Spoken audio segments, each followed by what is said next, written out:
hacerse. Tiene que verse con con la presión, ¿no? Que lo va causando. Ha cambiado últimamente, de esta clase me acuerdo una vez la de enfermería y me dijo, no, doctor, ya se llama distinto. Sí, cierto, ha cambiado de terminología con los años. Ok, muy bien. Ok, pues la definición es un área local de trauma de un tejido usualmente desarrollado, donde tejidos blandos son comprimidos entre prominencias óseas y una superficie externa. ¿Cuál es la fisiopatología de esto? ¿Cuál es la fisiopatología de las úlceras por decúbito? ¿Alguien sabe? Ay, se refiere a los 4 mecanismos que son como de presión, fricción, humedad y fuerzas de cizallamiento. Exactamente. No es lo que estaba preguntando, pero me encantó tu conocimiento del tema. No, la palabra fisiopatológicamente, ¿cuál es la causa de las úlceras de decúbito? Ya, sí, sí, es que, o sea, tengo como dos respuestas alternativas a eso. Una es justamente la presión que excede como de los 60 a los 70 milímetros de mercurio y que es prolongada y que esto pues va a ocluir los vasos sanguíneos y entonces no hay una irrigación del tejido y si no hay irrigación se da una isquemia y si no hay isquemia hay necrosis. Y también la otra es que decía que también hay un Ya, importante proceso. tu definición fue perfecta. Me encantó. No hay más que decir. Ya, se acabó mi presentación. ¿No? ¿Cómo creen? Perfecto. ¿Quién contestó eso? Yo, Jimena. Jimena, entiendo que entiendes el tema. Muy bien. Siguiente. Pues bueno, desde la antigüedad, desde que hay seres humanos. ¿Y cuál es tu segunda? Dime, te quiero escuchar. Fue error mío no dejar que varas. Cuéntame. No, no se preocupe, doctor. También leí que decía que los procesos como aterosclerosis eran importantes y más en adultos mayores, porque pues igual, o sea, sí, y también los procesos de vasoconstricción que se encuentran alterados, o sea, en los adultos, pues como ya vimos, hay algunas alteraciones en los vasos y entonces esto pues hace que al mismo tiempo haya menos isquemia, perdón, más isquemia. Ok, no, sí, evidentemente sí, no era la parte de la pregunta, pero me queda claro que dominas perfectamente el tema. Me queda claro que dominas perfectamente el tema. ¿Ok? Pues muy bien. Muy bien. Entonces, sigamos. Desde la antigüedad, desde que existen seres humanos, hay úlceras por presión. Describe Imhotep, incluso empieza con úlceras por presión y lavados de base de miel. Y Hipócrates describe las úlceras y menciona tratamientos con agua de mar. Ahorita hay gente que sigue utilizando con miel, ¿eh? O sea, incluso lo que dijo Imhotep es actual hasta en esta época. Ambrosio para el tratamiento a base de yema de huevo, ¿no? Y dice lo difícil que son estas heridas, ¿no? Yo creo las heridas, pero solo Dios Padre las cicatriza, ¿no? Y bueno, incluso Brown Sequard de las lesiones de columna, y bueno, ¿no? En el 62 entra el concepto del manejo húmedo y en el 81 pues ya empieza en el uso de apósitos oclusivos para manejo, ¿no? El término se refiere a una reacción, lo que acaban de decir, una presión sostenida externa crea una lesión superficial por isquemia. La palabra fisiopatológica es isquemia. Colonización bacteriana, exudado con crea pérdida de líquido y proteínas e infección sistémica. ¿Cuáles son los lugares más comunes? Pues el sacro, la tuberosidad isquiática, trocánteres, tobillo, talón, codos, cresta ilíaca, trocánteres de oído. ¿Cuál me faltó? Aquí no van a creer, pero me faltó. ¿Cuál me faltó?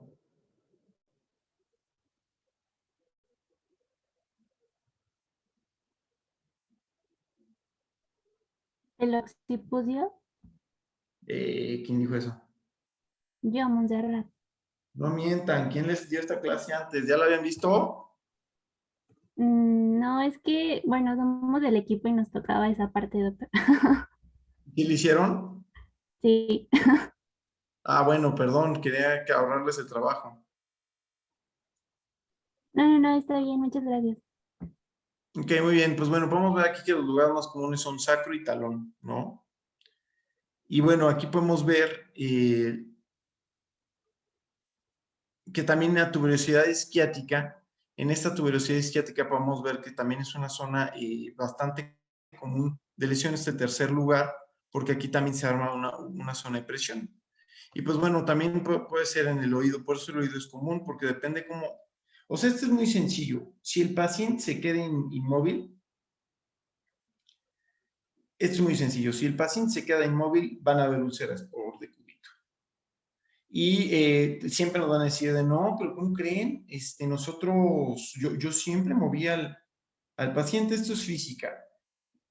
Si el paciente se hubiera movido, no habrían úlceras por decúbito. ¿Ok? Si hay úlceras por decúbito es porque nadie movió al paciente. Punto y se acabó. Y dependiendo de la posición es como se van a hacer las úlceras. Hay 4 tipos de úlcera. El grado 1 es en la cual se le estima el epidermis. Vamos a encontrar eritema. Ni siquiera en las úlceras grado 1 vamos a encontrar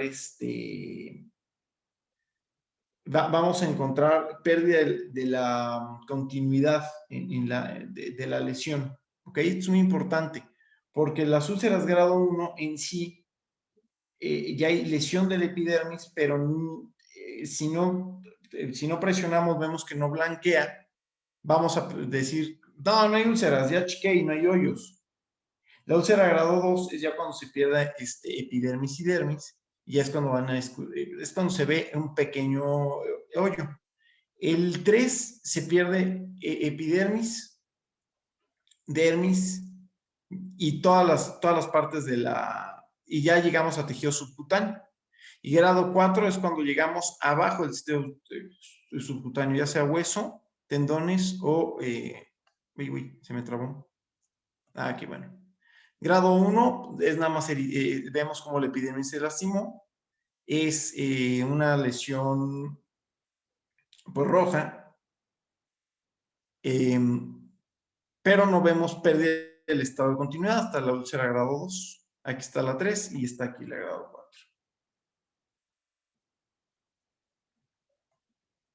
4. ¿Ok? ¿Quedó claro aquí? Sí, doctor. Sí, doctor. Aquí tenemos, esta es una lesión grado 1. Ah, se ve rojito y no blanque. ¿Esta qué grado es?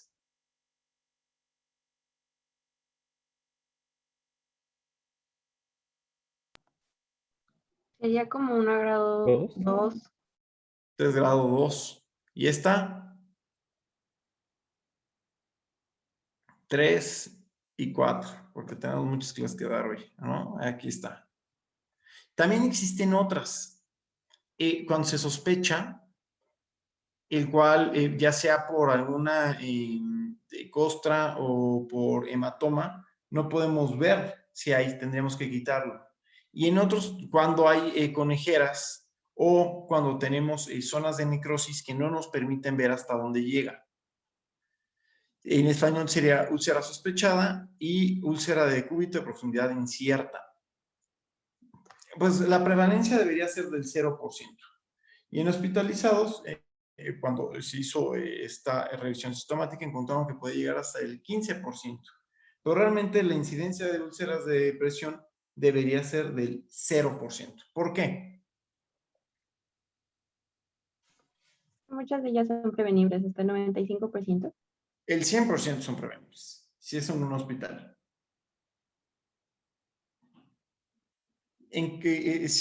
Porque una úlcera es una señal inequívoca de abandono.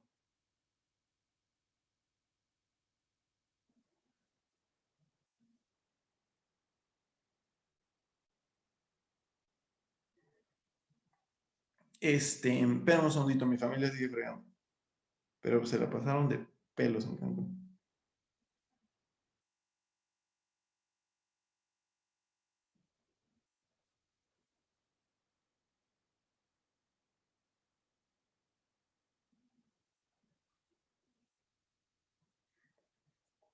Muy bien. 15% de... Ok, muy bien, perfecto. Ahora, se dan los primeros 14 días. En la UTI, pues como los pacientes están sedados en los primeros 5. En cuadraplégicos, pues se da del 33 al 60%. ¿Por qué? Porque ellos dependen 100% de alguien que los esté moviendo. Y ortopédicos, igual por inmunidad, por inmovilidad, pueden llegar al 9 al 19. ¿Por qué en la comunidad es más alto o puede ser más alto que en hospital? ¿Alguien sabe?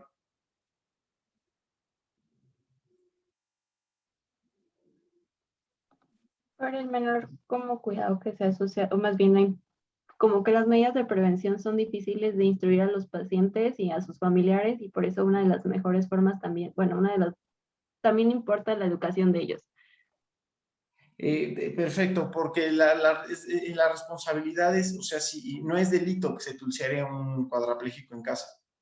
Podrías decir que hay abandono, pero tú puedes decir que es tu máximo esfuerzo, ¿no? Todo paciente hospitalizado que se ulcera es abandono, punto. ¿Ok? Y bueno, podemos ver que es muy, muy prevalente, ¿no? Y bueno, en autopsia se encontró que, pues bueno, también en muchísimas autopsias, 11% tenían úlceras y de las más comunes eran las de grado 1. Las úlceras son como un lienzo. ¿Ustedes han tratado de romper un lienzo? ¿No, doctor? No. No pueden romper un lienzo. Ustedes se agarran un lienzo y tratan de romperlo con las manos. Aunque fueran Hulk, no pueden romperlo. Pero si le dan una cortadita, aunque sea milimétrica, se va como hilo de media, ¿no? Es lo mismo con una úlcera. La piel, cuando está en la úlcera grado 1, aunque en sí no se ve un hoyo, predispone, como se pierde la epidermis, predispone a que siga avanzando la isquemia y la lesión. Y en México, pues vemos que en el 2004, en el INER, la prevalencia fue del 13%, y en cardio vieron que era del 1.5%, ¿no? ¿Por qué es más baja en el estudio que en este estudio fue más baja la incidencia? Pues es muy fácil. La primera medida para prevenir úlceras por presión es sospecharlas, es pensar en ella. Si todos los pacientes que entran piensas, ¿cómo le hago para que no suceda? Disminuyes brutalmente la probabilidad de enfermedad, de que se armen.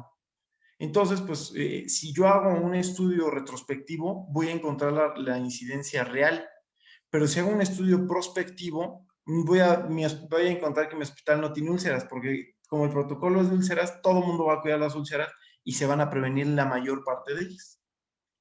Y bueno, aquí en México la más común fue sacro, glúteo, talón, escápula, codos y pabellones auriculares. ¿Por qué la más común es sacro? ¿Alguien sabe? Por la posición de decúbito dorsal en la que los dejan. Cuando al paciente lo dejas sentado, la presión de decúbito dorsal es suficiente para crear úlceras. Pero cuando dejas a un paciente sentado, eliminas todas las zonas de úlcera, de presión, excepto en la región sacra, la cual se vuelve 3 veces de mayor presión que cuando lo tenías acostado. Si tú dejas a un paciente sentado y lo dejas ahí, te va a hacer más rápido una úlcera por presión. Entonces sí es importante sentarlo, pero también es importante moverlo. Lo ideal es pararlo. Este es del IMSS. Me gustó cuando chequé me gustó mucho este estudio. A donde más había era en Jalisco, ¿no? Y pues las más comunes, obviamente, son grado 1. ¿Por qué? Porque pues, este estudio, como era prospectivo, cada vez que encontraban una úlcera grado 1, pues evitaban las demás. El 60% de los pacientes con úlceras son ancianos, ¿no? ¿Cuáles son los factores de riesgo? Todo lo que tenga que ver con movilidad, ¿no? Delirium, desnutrición, porque mientras menos tejido, pues hay más contacto con zonas óseas, por lo tanto más isquemia. Incontinencia, ¿por qué la incontinencia tiene que ver? Porque predispone a humedad y pues es uno de los factores que contribuye a que se hagan las úlceras. Sí, cierto, es que los que ya hicieron la clase ya saben todo. ¿No? Alteraciones neurológicas, permeabilidad, piel seca igual, porque también puede afectar las condiciones de la piel y ayudar a... lo de la incontinencia, la palabra es maceración.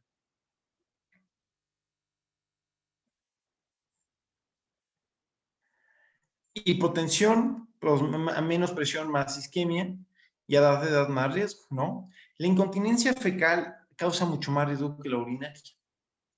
Y pues bueno, la desnutrición, pues sabemos que puede pasar y todos los marcadores de desnutrición, que no son de este tema. Factores de riesgo, que el paciente tenga menos de 50 movimientos en la noche, siendo que si tiene menos de 20, es más probable que haga úlceras. Evidentemente, pacientes intubados, recién nacidos y lesión a médula espinal.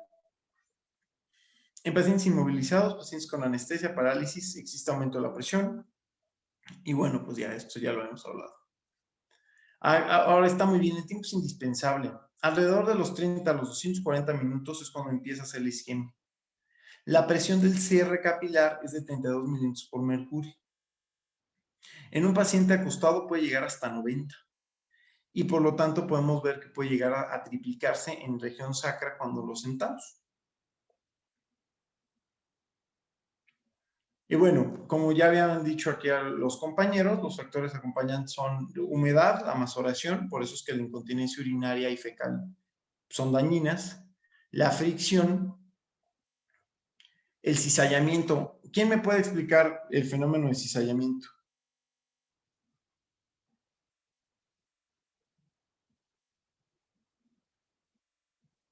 Pues se refiere a que hay, digamos que se genera una fuerza igual a la que, o sea, como que es una fuerza ejercida que se opone como tal de la misma intensidad, pero en sentido contrario, y pues es como deslizar una superficie corporal sobre otra. O sea, como por ejemplo al sentar al paciente o a elevar la cabecera de la cama, o sea, en la cual se están oponiendo estas fuerzas.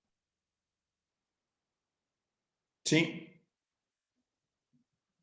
es correcto. La manera más fácil de decirlo, porque tú elegiste la correcta, pero a mí no me gusta la correcta, a mí me gusta la sencilla. ¿Se acuerdan de los manitas de puerco?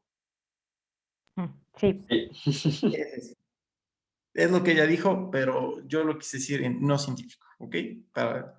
Pues dice eso, es cuando dos fuerzas se contraponen, tipo este cuate está recibiendo cizallamiento, él está recibiendo fricción. Ok, muy bien. El factor de riesgo único es inmovilidad. Si no hay inmovilidad, no hay úlceras de presión, punto. No hay más en esto, esto es muy sencillo, ¿ok? Inmovilidad crea isquemia, ya. Y bueno, el problema es que pues una vez que se rompe la barrera, ¿no? Y hay incontinencia urinaria y fecal, pues aumenta la infección. Ahora, un úlcera por decúbito no mata, a menos de que se infecte. Si se infecta, entonces la mortalidad es del 48%. Y pues una úlcera que no se cura, pues lo más probable es que tenga pseudomonas o providencia, ¿no? Y bueno, pues pre-screening encontramos del 13 al 23 y con screening bajamos al 2 al 5%. Se tiene que hacer tamizaje cada 48 horas y en UTI diario. Simplemente con, aquí tenemos la escala de Norton, que es muy importante que se la sepan, ¿no? Abajo de 16 es riesgo y abajo de 12 es mucho riesgo. Básicamente evalúa condición física, mental, actividad, movilidad e incontinencia. Y tiene una área bajo la curva de sensibilidad y especificidad de un 74%. También tenemos la escala de Braden, que es donde no me voy a clavar, ¿no? Y tiene un área bajo la curva muy similar. Está la escala de Waterloo, que también aquí, como lo tienen grabado, la van a tener, que tiene el área bajo la curva más baja, siendo que es muy sensible, pero poco específico. Y pues bueno, si basados en el área bajo la curva, las tres son iguales, tanto en Norton, Braden y Waterloo. ¿Ok? ¿Ustedes en su clase que hicieron también hablaban de estas tres? Sí, doctor. Y también mencionábamos la otra de EN. ¿Ok? Bueno, con estas tres estamos. Ahora, esto seguramente no lo mencionaron ustedes. Cuando checas juicio clínico versus Waterloo, no hay diferencia. Norton versus juicio clínico, aparentemente es mejor el Norton. Y si checas Braden y juicio clínico, tampoco hay diferencia. ¿Qué significa esto? Que aunque es muy importante hacer una escala, porque es muy importante, nosotros como médicos somos científicos y tenemos que registrar todo. Tú cuando ves a un paciente no dices se ve flaco, dices pesa 40 kilos. Cuando ves a un paciente no dices se ve muy gordo, dices tiene un índice de masa corporal de 40, ¿no? Esto es lo mismo. Sin embargo, aquí el juicio clínico es igual de efectivo que hacer las escalas. Es decir, simplemente compensar que este paciente es de riesgo de úlceras, vas a hacer, o sea, simplemente con decir este paciente me late que tiene riesgo de úlceras, lo más probable es que tenga riesgo de úlceras. Y compensar, yo creo que al pensar este paciente tiene riesgo de úlceras, van a meter las medidas para bajar el riesgo de úlceras. Pues bueno, aquí pues se ve, el abordaje es pues checar la herida, ¿no? Saber cuál es el riesgo, ver el riesgo mediante una escala para poderla nosotros cuantificar. Checar, ver si es de alto riesgo o no riesgo, ¿no? E inspeccionar, ¿no? Dependiendo. Si es de alto riesgo, pues se tiene que checar, ¿no? Y bueno, ya una vez que se checa, se tiene que evitar como composicionar, disminución de la presión, promocionar el movimiento y chequeo de la piel, ¿no? Y disminuir riesgos. Y bueno, si es de bajo riesgo, pues seguir checando riesgo cada día, ¿no? Y seguir checando que la piel esté intacta. Muy bien. Lo primero es buscar las úlceras, ver cómo son la localización, extensión, si fístulas, si tienen conejeras, que las conejeras son simplemente úlceras que se vuelven profundas y se vuelven conejeras, se les dice porque se vuelven como hoyos por donde van los conejos, ¿no? Datos de inflamación, olor, exudado, datos de infección, necrosis y datos de curación. Y se tiene que estadiar. Está el abordaje de la herramienta PUSH. Esto sí me interesa muchísimo que lo conozcan. ¿Ustedes en su clase iban a hablar de esto también? Sí, doctor. No manches, qué buena clase tenían. Perdónenme, yo quería hacerles el paro con esto, no. No se preocupe. ¿Hablan de úlceras? ¿Hablan de, de, eh, todos los apósitos que se usan? ¿Hablan de tratamiento? Sí, doctor. No manches. Ok, bueno, pues sí. Entonces seguimos, pues ya me dio pena. No se preocupe, en verdad, igual que pues tenga más experiencia nos ayuda bastante. Ok, bueno, perfecto. El push que se ve el tamaño y se mide, se ve si hay exudado y se ve el tipo de tejido, si es cerrado, epitelial, si se ve granular, si se ve amarillo o tejido blanco, ¿no? Que no se ve sano, como moco o necrótico. Y a esto se le da una calificación. Y así podemos, lo ideal sería como todos en las úlceras diabéticas, hablamos de Texas o de Wagner, aquí deberíamos hablar, no, pues tengo una úlcera de tanto de push, ¿no? Y bueno, aquí una evaluación geriátrica en las úlceras, el cual checa en este metaanálisis el riesgo de úlceras y cómo una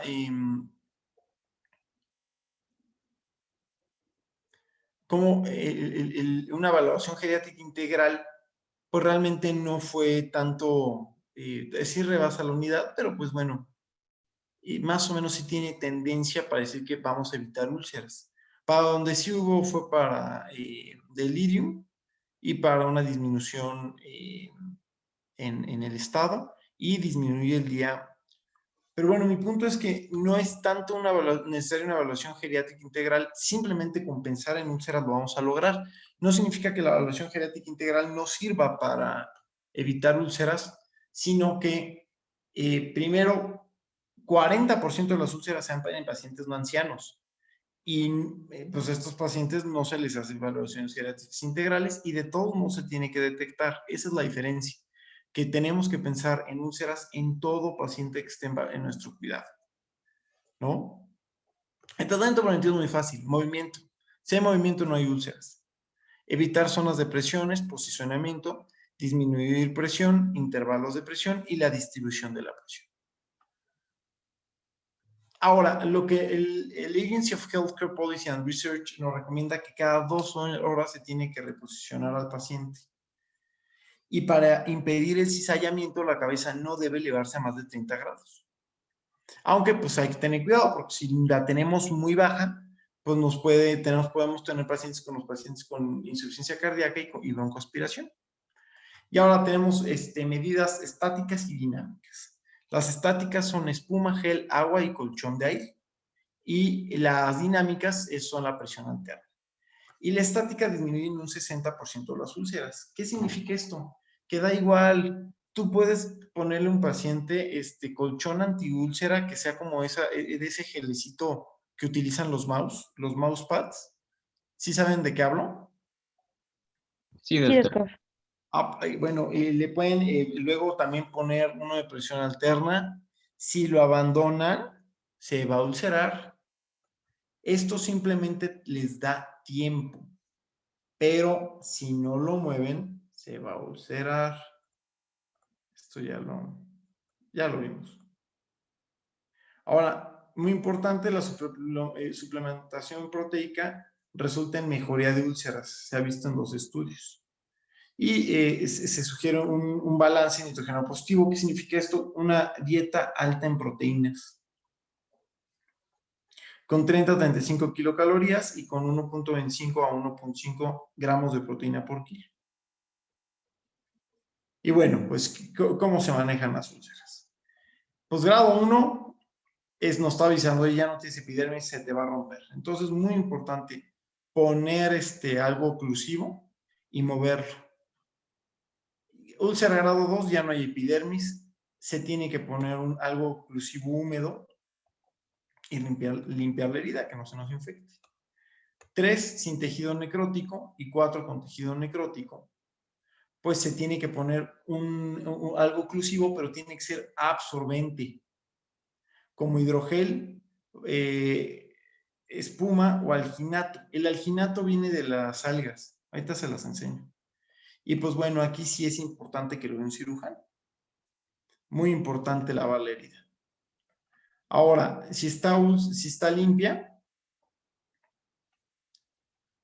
pero bueno, tiene celulitis, pues bueno, si es infección, se ponen antibióticos tópicos, ¿no? Por ejemplo, está tenemos hidrogeles con plata, como el Aquacel AG, el cual es un antibiótico tópico.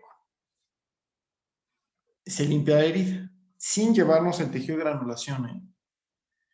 Si no hay mejoría, hay sepsis o celulitis presente, se tiene que biopsiar y se tiene que descartar osteomielitis. Si hay una infección sistémica, pues ya sabemos que hay infección sistémica y tenemos que dar antibióticos sistémicos. ¿Esto queda claro? ¿Están entendiendo esta lección? Sí, doctor. Sí, doctor. Antibióticos sistémicos cuando la infección es sistémica o hay osteomielitis o celulitis. Si la infección es local, el antibiótico es local. ¿Ok?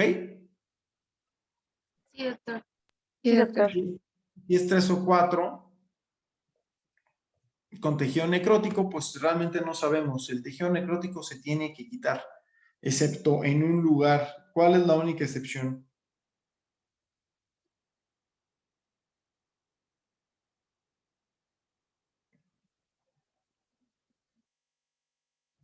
¿Saben?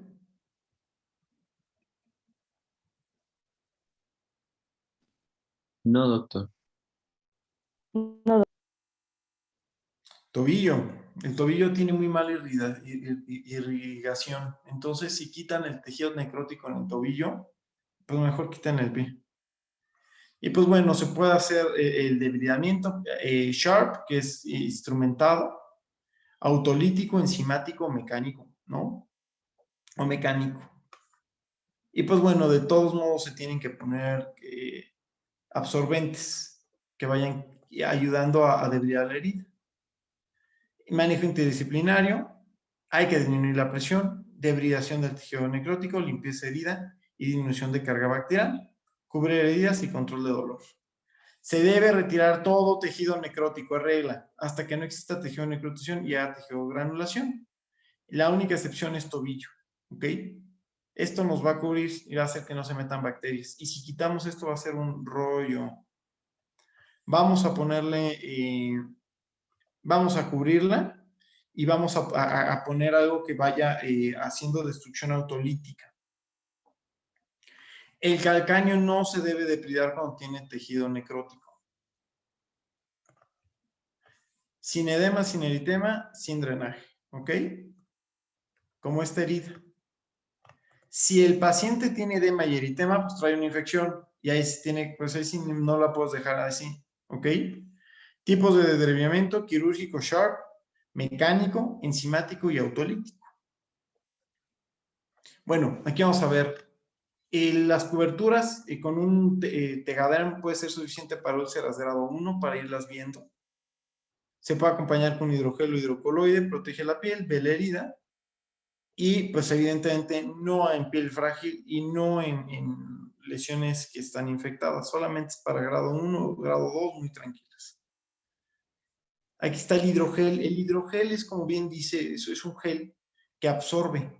Esta es para pacientes 2, 3, 4 profundas con necrosis. Esta rehidrata, es autolítica. Y esta no se pone con oxudados profundos. Esta la utilizamos en lesiones secas. Y si no se cubre, pues se deshidrata. Esta se pone el hidrogel, como un ejemplo sería la marca Aquaflow, y se pone encima, ¿no? Y macera la piel sana, o sea, es como si pusiéramos pura agua, ¿ok? Y los alginatos son una maravilla, vienen de las algas, son estas como telas, pueden agarrar la forma que nosotros queramos, y estas no secan, ¿ok? Como el hidrogel nos hidrataba, los alginatos no secan. Son 3 y 4, para exudado moderado y severo, infectados, y absorbe 20 veces su peso. También hace autólisis y deshidrata la herida. Cuando hay pus, cuando hay secreción, es una gran herramienta. Evidentemente no vas a dejarla así, también tienes que poner una segunda cobertura. Ok,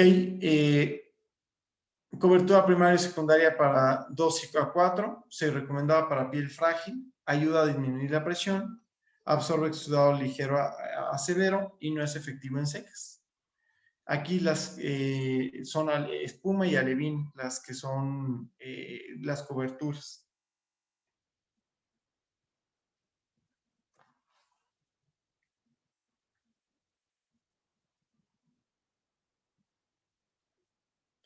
Pues muy bien. Aquí está también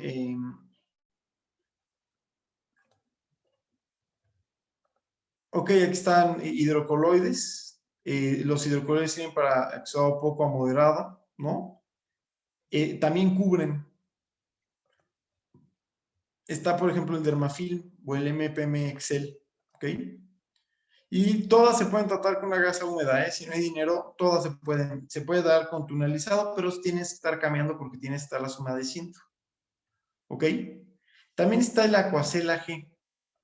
Ahora, otra muy importante, a 6 meses resuelven el 70% de las úlceras grado 2, 50% de las úlceras grado 3 y 30% de las úlceras grado 4. Me recuerda mucho a lo que vimos al principio, ¿no? Que decía Ambrosio de Pare, de yo curo las heridas, pero solamente Dios solamente las cicatriza, ¿no? Es decir, que también son súper difíciles.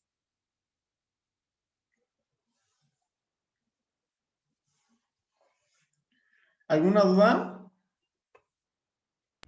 Yo, No, doctor, doctor. en cuanto, ay, perdón, a las coberturas, ¿cuánto es el tiempo mínimo y máximo que nosotros podemos dejarlo o hasta que ya haya completa, pues, Mira, resolución? se tiene que vigilar diario. Y de hecho, en Ok, algunas hasta más de una vez al día. ¿Por qué? Porque dependiendo del tipo de herida, pero, por ejemplo, el alevín, que es la espuma, se puede máximo cada 48 horas o hasta que se ensucie. Los hidrocoloides y los alginatos, una vez que pues ya se vuelven como gel, una vez que ya se hidrataron, se tienen que cambiar, ¿no? Lo ideal es, se puede aguantar hasta 48 horas. Esa es la respuesta. gracias, doctor. ¿Alguna otra?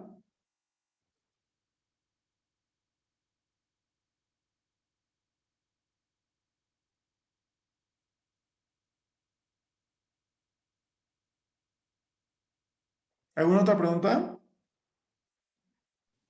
Yo tengo otra, doctor. ¿Es frecuente que se ocupe el tratamiento que es con plasmas, o sea, literalmente para mejorar la cicatrización de las heridas, o ese prácticamente en clínica no es tan común? Fíjate que no se hace en clínica, ¿eh? En clínica, lo que no les dije, y se hace muchísimo, de hecho es el 90% de cómo se cuidan las heridas, es con VAC, pero eso es totalmente quirúrgico. El VAC es la presión positiva y va jalando poco a poco la bacteria. Es una gran herramienta, ¿eh?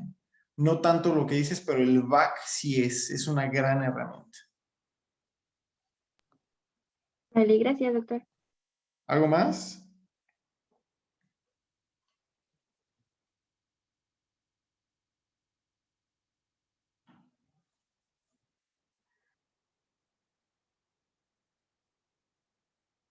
No, doctor, gracias.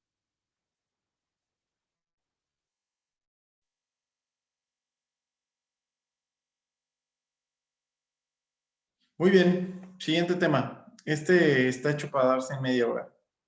¿Nadie tiene más dudas? ¿Les gustó la clase? Para los que la hicieron, ¿sí les gustó? Sí, doctor, muchas gracias. Sí, doctor, gracias. Pues no, mi idea no era hacer que trabajaran en balde, era al revés, que no trabajaran para yo, ¿no? Porque esta ya yo ya la tenía preparada.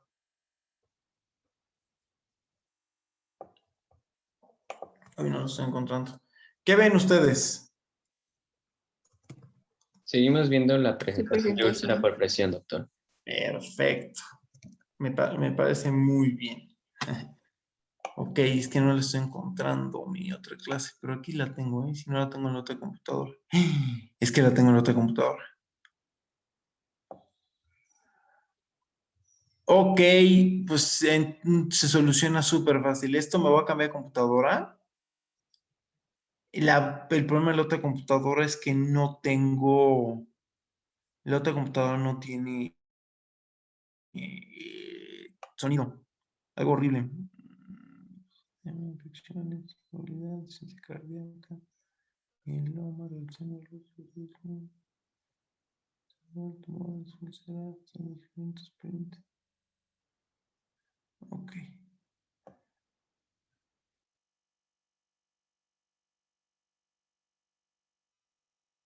Sí, porque la vi. ¿Sabes qué? Vamos a ver su clase. Me voy a mandar mi otra, la de marcha, me la voy a mandar de una computadora a la otra, ¿ok? Hay que ir viendo una de las dos clases que tienen ustedes. Sí, doctor, está perfecto. Ahí ya ven la pantalla. Sí, Ya, ya se ve. Alfred. Ok, muchas gracias. Bueno, entonces el día de hoy, Jime, Dani, Monse y un servidor Alfred les vamos a hablar sobre otros síndromes geriátricos. Esta era la agenda, pero bueno, úlceras por presión ya se dio. Así que vamos a continuar con deprivación sensorial y posteriormente con abandono y maltrato. O bueno, seguramente con lo de marcha y después abandono y maltrato. Monse y Jime, si hay alguna cosa que quieran comentar, igual les voy a pasar rápido las diapos y así me dicen para y ya para.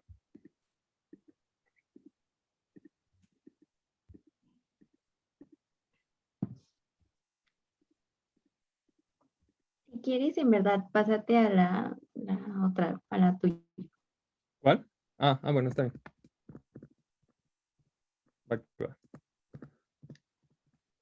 Bueno, entonces vamos a ver deprivación sensorial. Antes de definirlo o algo, me gustaría ponerles este mapa mental todo extraño, donde pues podemos ver que realmente es un síndrome geriátrico porque afecta a varias situaciones. Yo cuando vi este mapa dije, ¿qué rayos está queriendo decir? O sea, ¿por qué hay muchas cosas alrededor del síndrome de privación sensorial? Y bueno, mi objetivo es que con esta imagen apliquemos una conclusión a todo el tema que veremos el día de hoy. Entonces, ¿qué es el síndrome de deprivación sensorial? Pues prácticamente, o sea, yo antes de leer algo y pensaba que era como bondage o algo sexual, que donde pues perdías tus sentidos porque tú querías, pero no, es una afección total o parcial de la función, puede ser visual, auditiva, gustativa o olfatoria, que puede limitar a uno o más sentidos al mismo tiempo y va a generar problemas en las esferas biológicas, psicológicas, social, que a su vez van a causar muchísimos más problemas y esto va a tener una repercusión directa en la independencia del paciente y obviamente en su calidad de vida. Entonces, ¿por qué es importante hablar del síndrome de privación sensorial? Bueno, tenemos dos situaciones que, o sea, es como el muro de Donald Trump. Justo porque hay un muro, estas situaciones no se ven y entonces crean un problema muy grande. Por un lado, tenemos que el adulto mayor va a ser un paciente con multipatología. Eso quiere decir que tiene muchísimas enfermedades, comorbilidades, etcétera.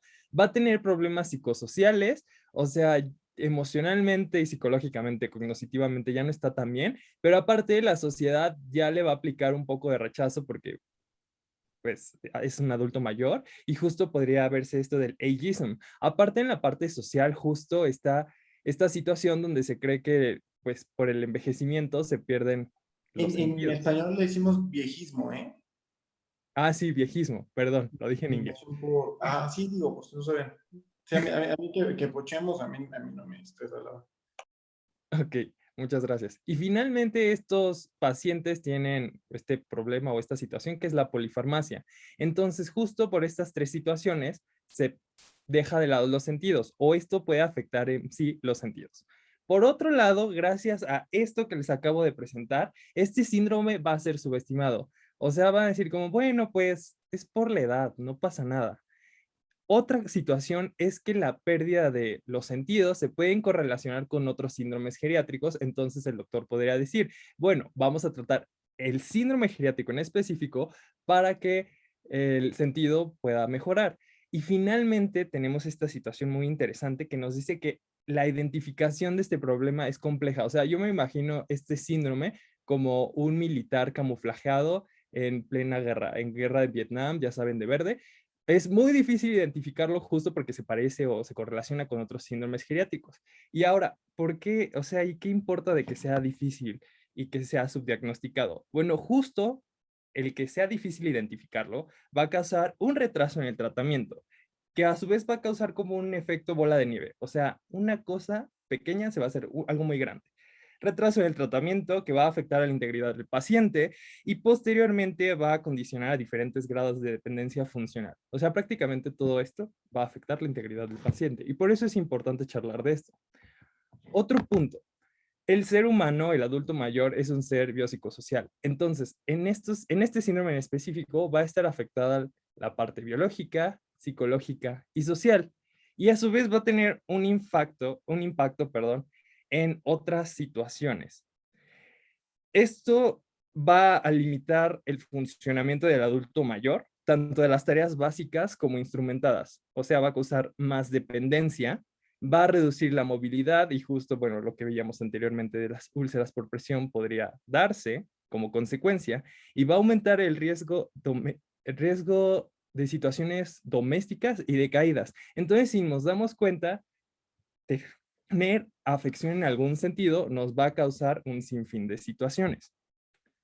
¿Qué podemos hacer nosotros? ¿Cómo deberíamos manejar esto? Justo nosotros tenemos que hacer una búsqueda sistematizada de algún déficit en el sensorio, ya sea en los ojos, en la nariz, bueno, o sea, en el sentido de la visión, olfacción, audición y el gusto. Justo tenemos varias herramientas de tamizaje que vamos a ver el día de hoy. ¿Y por qué es importante hacer esto? Bueno, como hemos dicho a lo largo de la presentación, para que el adulto mayor pueda tener una mejor calidad de vida. Entonces, vamos a hablar el día de hoy sobre déficit auditivo, visual, gustativo y olfatorio. Y comenzaremos con el auditivo como un síndrome de privación sensorial. Esta es una de las condiciones crónicas más comunes en los adultos mayores. Se dice que su prevalencia es aproximadamente del 90% en personas de 80 años o más. Cerca de un 25% de las personas de 65 y 74 años y hasta el 50% de los mayores de 70 van a sufrir pérdida de la audición. Ahora, hablemos sobre los factores de riesgo que van a desencadenar un déficit auditivo. Entre ellos tenemos muy interesantemente al sexo masculino, o sea, ser hombre, la soltería, la hipertensión arterial sistémica, tener diabetes mellitus, enfermedad cerebrovascular, tabaquismo, deterioro cognitivo, exposición a ruido ocupacional, cirugía auditiva previa, uso o exposición a ototóxicos, infecciones óticas y enfermedad inmunológica. Aquí les puse una tabla con, vaya, los fármacos ototóxicos. Me parece muy relevante tenerla. Y justo, bueno, nada más para comentar, la familia de compuestos principales ototóxicos son los aminoglucósidos, los macrólidos, los glucopéptidos, los antimaláricos, agentes antineoplásicos y los diuréticos de asta. Estos son relevantes porque van a tener una afección en la parte interna del oído y entonces pueden causar muchas situaciones que empeoren este sentido. ¿Cuál es el impacto que tiene perder la audición, tener un problema para escuchar? Bueno, ahí tenemos en la imagen un adulto mayor muy feliz. Obvio, el oído es súper fundamental para la comunicación. Entonces, ahí tenemos un problema. Va a haber un problema para que el adulto mayor se pueda comunicar. Otro problema que es más, que nace de la parte social, es que justo va a estar muy estigmatizada esta parte de, es que dejó de escuchar porque es viejito, es normal. Bueno, pues ese dejó de escuchar por ser viejito es normal, va a hacer que los familiares o el mismo adulto mayor no busquen ayuda de un profesional de la salud. Al no buscar ayuda de un profesional de la salud, esto puede crear una discapacidad.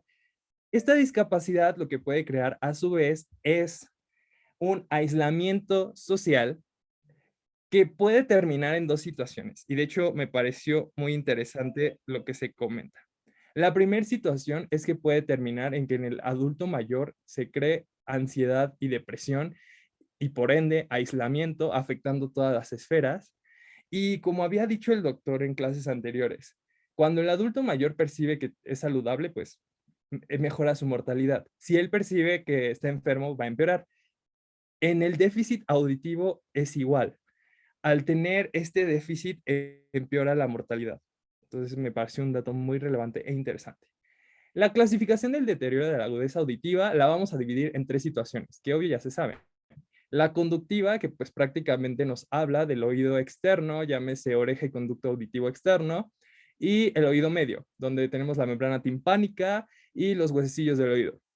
Y también lo podemos dividir en la parte neurosensorial, donde tenemos la cóclea, el vestíbulo y los nervios. También tenemos esta situación mixta, donde la parte neurosensorial y conductiva van a estar afectadas.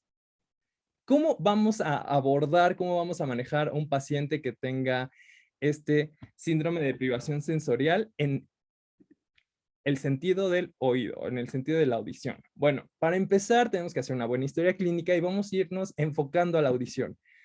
Se menciona que debemos hacer tres preguntas fundamentales. ¿Usted tiene problemas para escuchar? ¿Siente usted que tiene pérdida de la audición? ¿Tiene dificultad para entender conversaciones? Entonces, si alguna de estas nos dice que sí, pues ya tenemos un positivo y tendríamos que mandarlo con un otorrinolaringólogo. También nosotros, como médicos generales, podemos realizar una otoscopía. ¿Por qué es importante la otoscopía? Bueno, justo porque esta pérdida de la audición puede estar dada por 1000 cosas. que ya veremos más adelante. Entonces, esta herramienta nos es útil para poder actuar o referir. Tenemos otras pruebas, como son la prueba del tic-tac, la prueba del chasquido y la prueba del susurro. Como ya se imaginarán, prácticamente estas pruebas, pues lo que hacen es identificar si el adulto mayor puede escuchar. Pero cada una tiene puntos en específico que me gustaría comentar con ustedes para cuando la realicen. Para empezar, cada oído va a ser evaluado de forma individual. Esto quiere decir que el oído contralateral, pues, debe ser como pausado, debe ser, perdón, no hallo la palabra, debe ser suprimido, o sea, no debe escuchar un oído y el otro sí. ¿Cómo vamos a hacer esto? Me gustó porque varias literaturas dicen cosas muy extrañas y diferentes, así que les comentaré las dos cosas que se mencionan. Uno menciona que se debe tapar el oído con el dedo literalmente y con el otro hacemos la prueba. Otra literatura mencionaba que le podemos pedir al adulto mayor que se agarre la oreja y la empiece a mover de arriba hacia abajo. Y entonces esto va a permitir la disminución de la audición por ese oído. ¿En qué consisten estas pruebas? La del tic-tac, pues prácticamente es, primero tenemos que tener un reloj. Es importante destacar que el tic-tac es un sonido agudo, o sea, es de alta frecuencia. Entonces, eso es un punto. Y otro punto es que el tic-tac de todos los relojes son súper diferentes. Entonces, lo primero que tenemos que hacer es como hacer un estudio, pedirle a varias personas, perdón, pedirle a varias personas si nos permiten hacerle la prueba, sanas, no sanas, lo que sea, para ver a qué distancia escuchar el tic-tac. En la literatura se menciona que aproximadamente el promedio es entre 15 y 10 centímetros. Entonces, lo que vamos a hacer es pedirle al adulto mayor que pues, tape la audición de un oído, por ejemplo el derecho, y en el izquierdo vamos a poner nuestro reloj a 10 o 15 centímetros, o bueno, dependiendo de la distancia promedio que ustedes hayan sacado, y lo que él tiene que escuchar es el tic-tac. ¿Qué tiene que hacer? Nosotros le vamos a decir, señor, señora, por favor, cuando usted escuche un tic-tac, dígame o hágalo, y ya, esa es la prueba. Ahora, tenemos la prueba del chasquido, que prácticamente es lo mismo, pero chasqueando, y la del susurro. Aquí pues va a diferir un poco en la distancia. Se menciona que debemos estar a 60 centímetros, un metro del paciente y tenemos que susurrar algunas palabras, pero me gustó un artículo que decía que 3 números. Tenemos que decir los 3 números. Mencionaban que como tip para hacer un susurro sensacional e imprescindible justo es expirar, que el que inspecciona expire todo el aire como si fuéramos a matarnos y ya después hagan el susurro. Lo tenemos que repetir 3 Fíjate veces y que el en esta paciente época mande.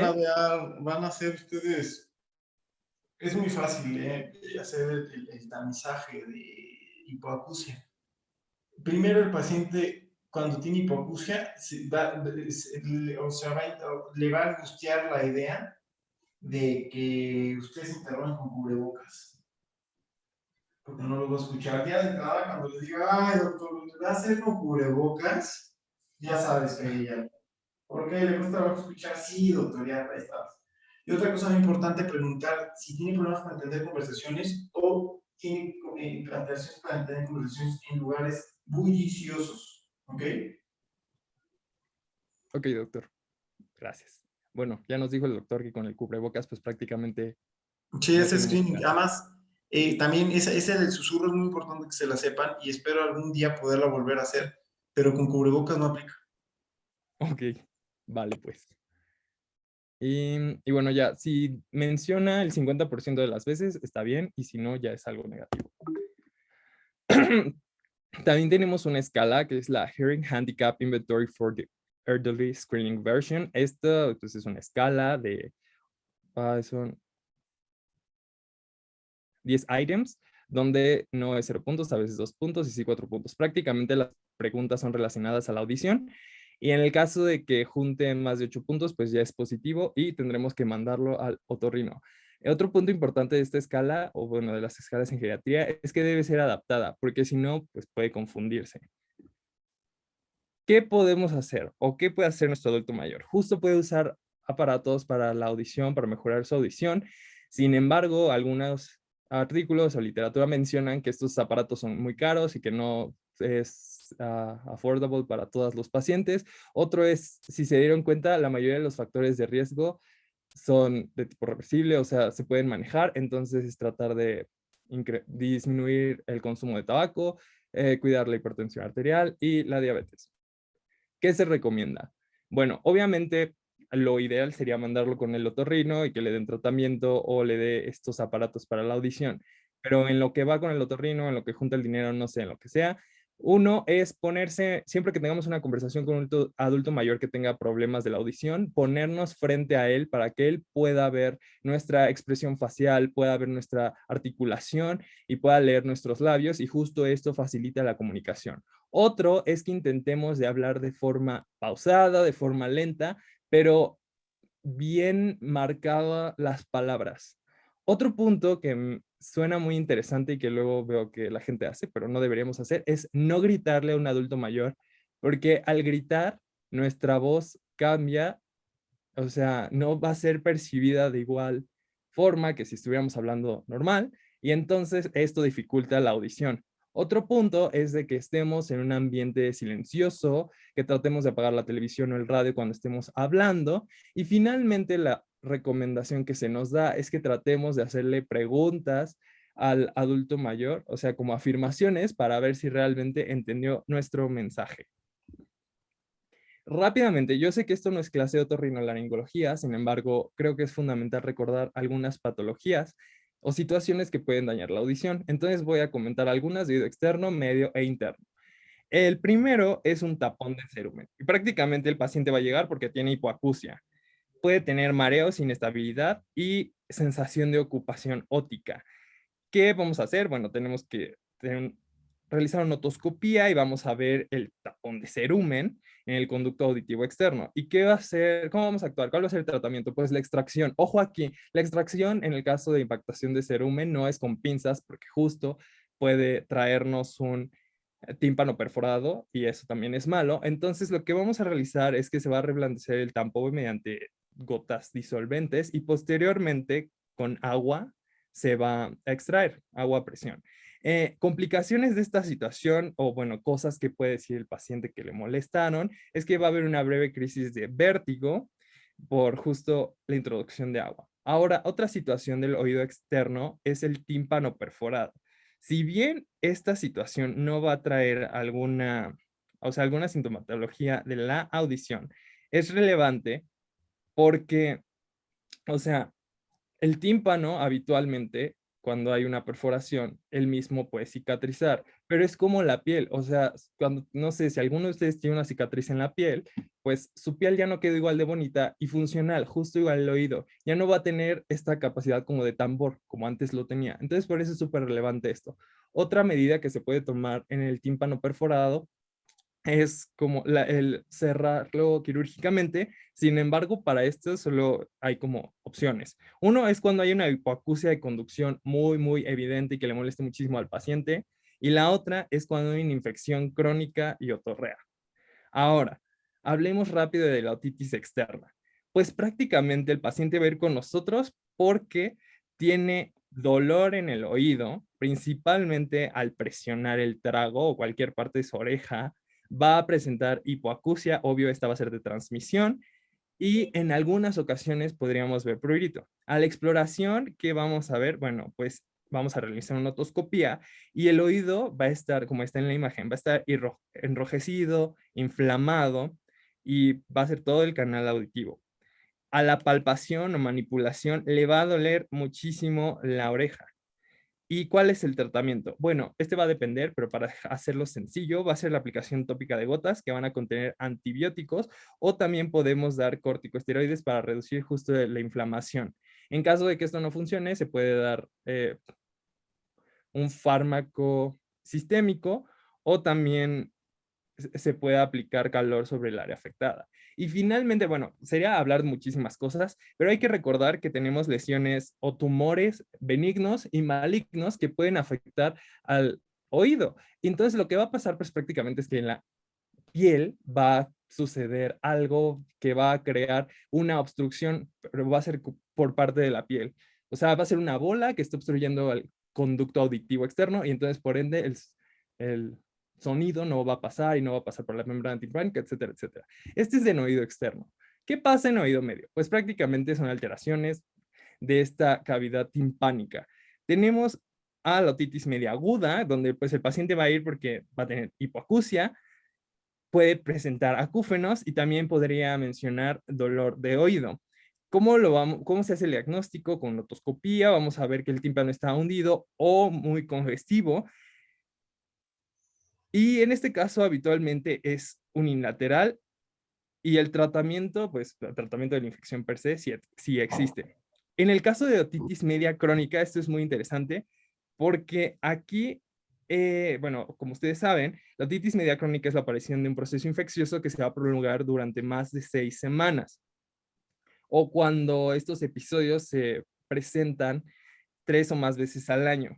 En este caso hay una ausencia del dolor e hipoacusia. ¿Por qué? Porque en este caso, al diagnóstico, a la otoscopía, vamos a ver que la membrana timpánica está perforada y hay una supuración fétida. Por eso no hay tanto dolor y no hay hipoacusia. ¿Cómo se va a tratar esto? Justo con antibióticos y se puede plantear cirugía para poder corregir esta perforación timpánica o bien para poder hacer un canal para que el oído medio y el externo se comuniquen y la supuración pueda pasar. Y finalmente, digo, hay miles de patologías de oído medio, pero las que les quería comentar es la otoesclerosis, donde prácticamente los huesecillos del oído pues se van a unir y no van a permitir la conducción mecánica del sonido.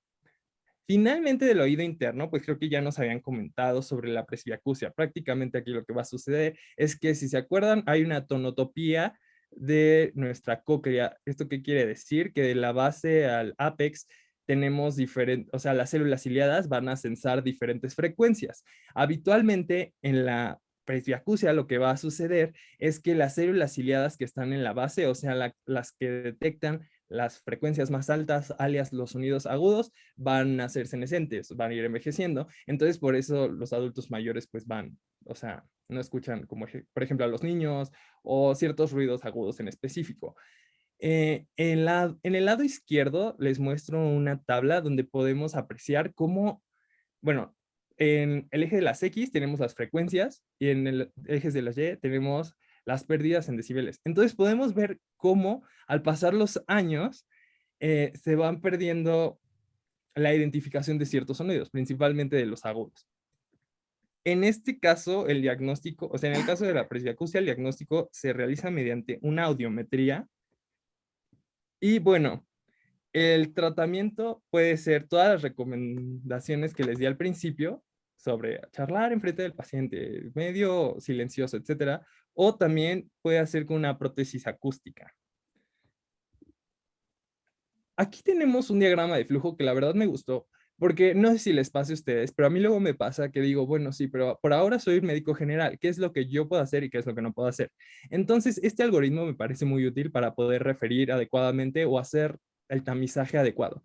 Pues tenemos un adulto mayor, donde tenemos que evaluar dos cosas: todas las preguntas que comenté y agregó el doctor, o también ver si hay factores de riesgo. Pues prácticamente todos los adultos mayores van a entrar en evaluación anual de la agudeza visual, porque un factor de riesgo justo es tener una edad mayor a 55 años. Entonces, ya que pasamos por este paso, pero ya nos dimos cuenta que todos los adultos mayores van a pasar al siguiente, debemos realizar alguna de las pruebas de tamizaje, justo la del TikTok, la de susurro, de chasquido. Y dependiendo del resultado, pues es lo que vamos a hacer. Si hay una pérdida auditiva, lo primero que deberíamos realizar es una otoscopía para ver cuál es la causa que está promoviendo la pérdida de la audición y ver si nosotros podemos hacer algo. O sea, por ejemplo, si es una impactación de cerumen, obvio sí podemos hacer un lavado óptico, pero si es, no sé, presbiacusia o, no sé, otoesclerosis, ahí naturalmente tendríamos que referirlo con el otorrinolaringólogo.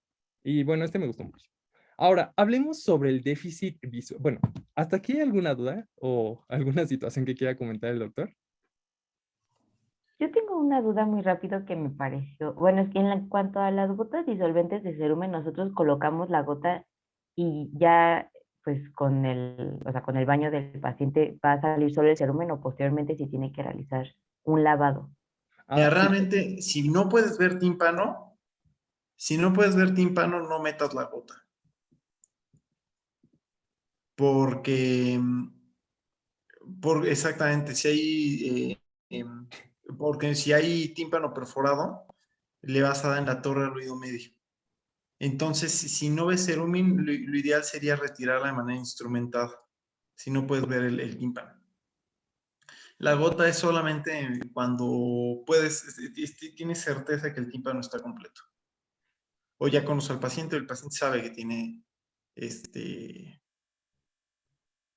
¿Eso quedó claro? Y entonces se coloca la gota cuando se ve el tímpano y solito el cerumen se reblandece y sale, o se tiene que hacer un lavado. No, se 15 tiene que minutos hacer un después con lavado. lavado. Ujú. Gracias. O sea, son como los pasos. Primero es el reblandecimiento con estas gotas tópicas y ya posteriormente la extracción con agua. Los dos pasos son en la misma consulta, por así decirlo. Muchas gracias. No, a ti, Fer. Bueno, entonces si no hay alguna duda o el doctor no quiere agregar algo más, vamos a ver el déficit visual como síndrome de privación sensorial. Ese es muy importante también porque es una condición súper común entre adultos mayores y un problema de salud pública.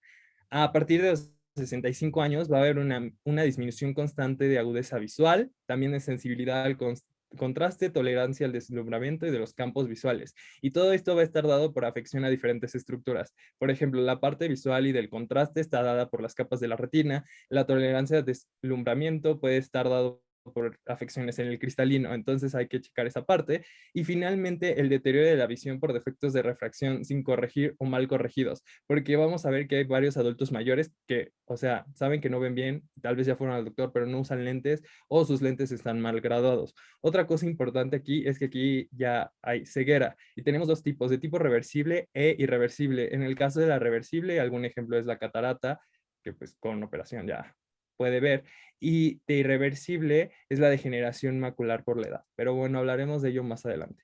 ¿Cuáles son los factores de riesgo en el caso de déficit visual? Aquí me pareció interesante igual, en el caso del auditivo era sexo masculino y aquí en el visual es sexo femenino. Sin embargo, el factor de riesgo más importante que mata a todos es la edad, pero también las enfermedades crónico-degenerativas porque pueden agravar situaciones o las enfermedades que tienen como diabetes mellitus y esto a veces afectar el ojo.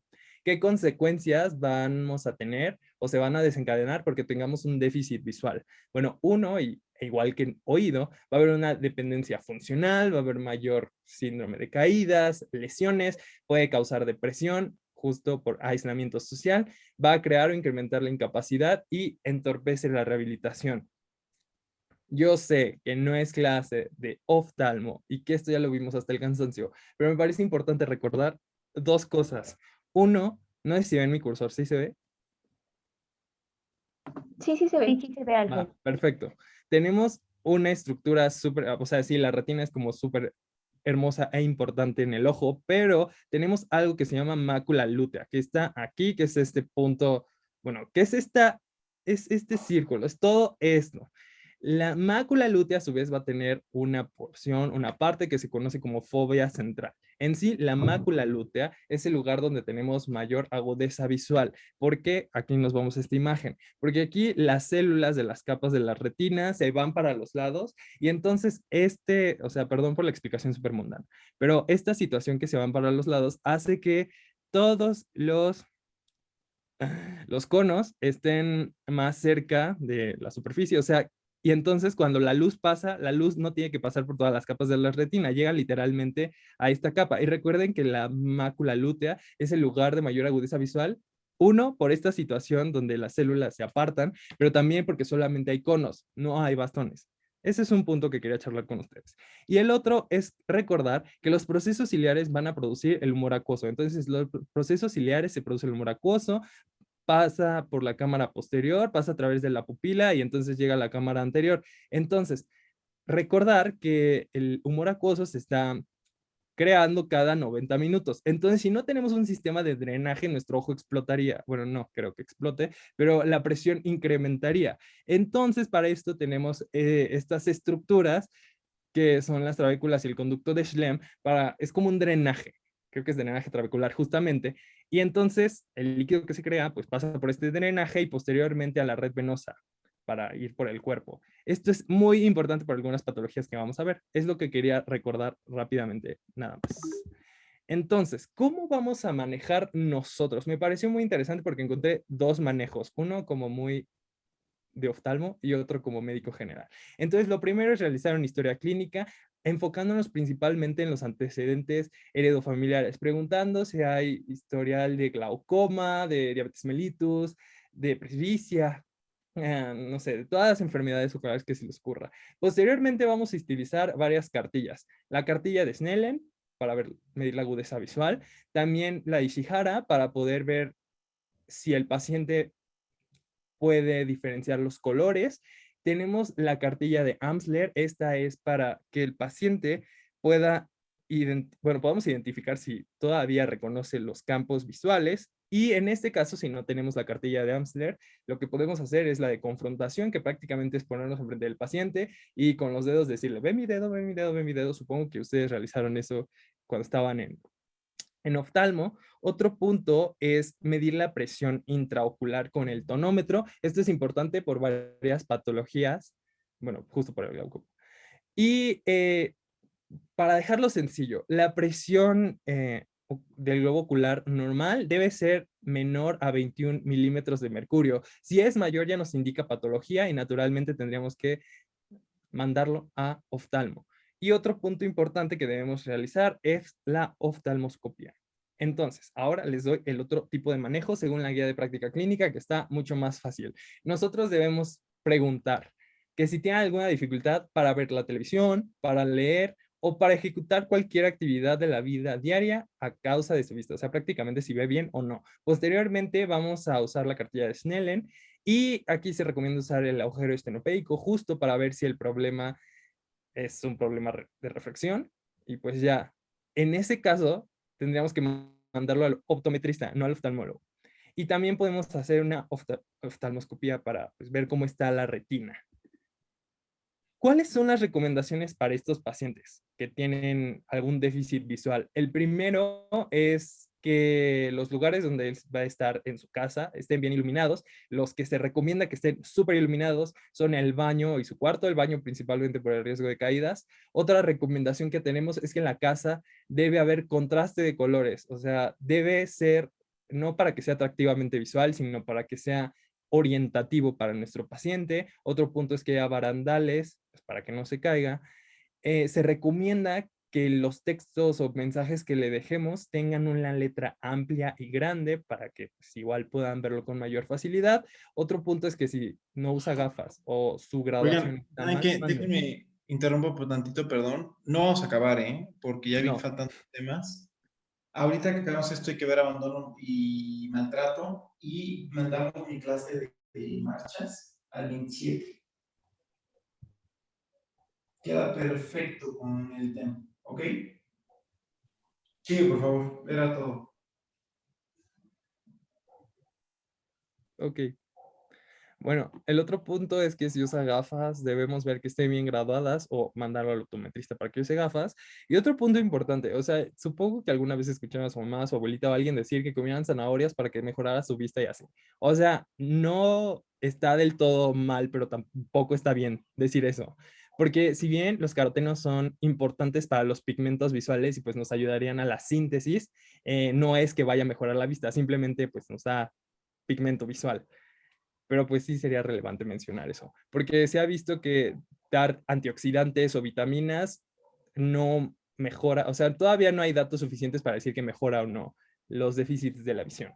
Y bueno, obviamente, como les digo, no es clase de oftalmo, solo les puse 3 afecciones oculares características del adulto mayor. Entonces tenemos la primera, que es la catarata, donde prácticamente el paciente va a llegar y va a decir, bueno, es que no puedo ver cuando hay un deslumbramiento por algún faro, un coche, una luz del rayo del sol, lo que sea, no soy intolerante a ello.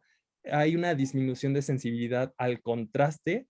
Puede decir que ve borroso o que su visión está distorsionada. ¿Cómo vamos a hacer el diagnóstico? Justo con oftalmoscopía directa o con lámpara de hendidura. Pero prácticamente el objetivo final es ver que hay una opacidad del cristalino. O sea, creo que todos igual lo vieron alguna vez y la parte de atrás se ve blanca.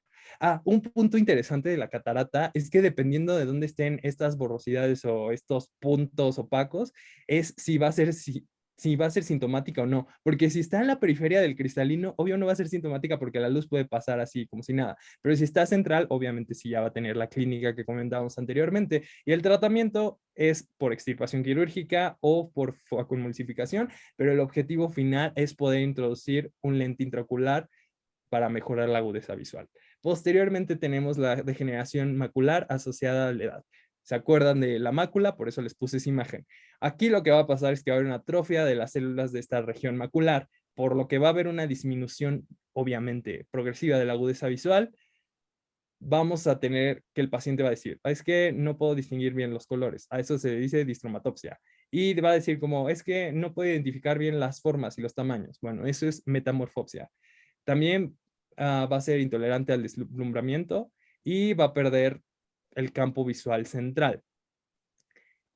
El diagnóstico va a ser con un oftalmoscopio y lo que vamos a ver son drosas blanquecinas, amarillentas y material exudativo.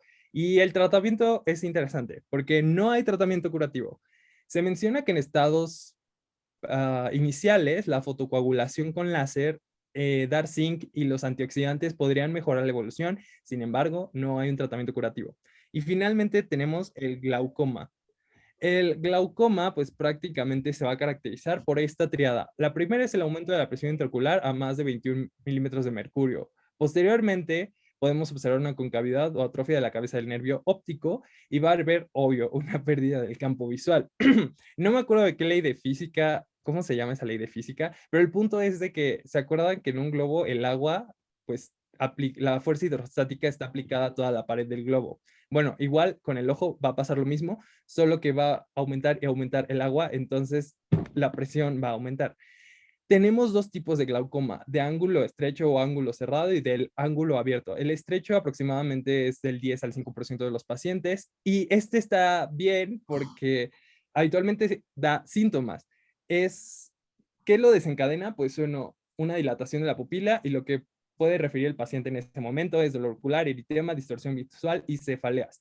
Ahora, en la de ángulo abierto no da síntomas, sin embargo ya va a pasar el tiempo y va a haber una pérdida del campo visual. En esta es muy interesante porque si pasa eso, si pierde el campo visual, ya es irreversible y va a tener ceguera. ¿Cuál es el diagnóstico? Obvio, medición de presión intraocular, fondo de ojo y medición de campos visuales, con las dos formas que les comenté, con la cartilla o de Amsler o nosotros poniéndonos enfrente de él y lo de los dedos. ¿Y cuál es el tratamiento? Bueno, el objetivo es reducir a toda costa la formación de humor acuoso por los cuerpos ciliares. Entonces tenemos dos tratamientos. El primero son los bloqueadores beta-adrenérgicos y el objetivo de estos es disminuir la producción de líquido acuoso, perdón. Un ejemplo es el timolol. Y también podemos usar prostaglandinas. Y las prostaglandinas, como el latanoprost, por ejemplo, lo que van a realizar es aumentar el drenaje acuoso. Y si no se puede con esto, bueno, se realiza un tratamiento quirúrgico. Rápidamente, aquí están algunas imágenes de lo que está pasando. En la imagen superior izquierda tenemos una catarata. Vean qué hermoso se ve esa opacidad. Supongo que para el paciente no es hermoso. En la imagen inferior izquierda lo que tenemos es una degeneración macular asociada a la edad. Nada más para comentar aquí de charla, hay dos tipos, seca y húmeda. O sea, al final del día afectan a la mácula, el campo visual, etcétera, etcétera, pero son de dos tipos. En el caso de la seca, lo que va a pasar es que va a haber son zonas atróficas. Y en el caso de la húmeda, pues aquí va a haber neovascularización, se van a hacer nuevos vasitos, pero estos vasitos van a jalar a la retina y entonces va a haber un desprendimiento parcial de la retina. Tenemos lo del glaucoma, donde pues el humor acuoso no está saliendo, se está acumulando, por eso la presión intraocular va a aumentar y va a haber cambios en el nervio óptico. Y nada más si se dan cuenta de las imágenes que están aquí arriba, en ángulo abierto, todo está bien, o sea, todas las estructuras están perfectas, pero el problema va a estar en esta red trabecular o malla trabecular, y entonces no va, es como si tuvieran la coladera tapada y no permite el drenaje, o sea, que salga. Y en el caso de ángulo cerrado, no es por la coladera, es porque el iris está obstruyendo el camino del humor acuoso. Y bueno, esas son las dos diferencias. Igual que la anterior, me gustó este diagrama de flujo de la guía de práctica clínica, donde obviamente ya dijimos que como los adultos mayores tienen un factor de riesgo, pues ya nos pasamos al siguiente paso, que es realizar una evaluación de la agudeza visual con cartilla de Snellen. Si hay pérdida de la agudeza visual, ojo, dependiendo de cuál es la pérdida, es lo que vamos a hacer.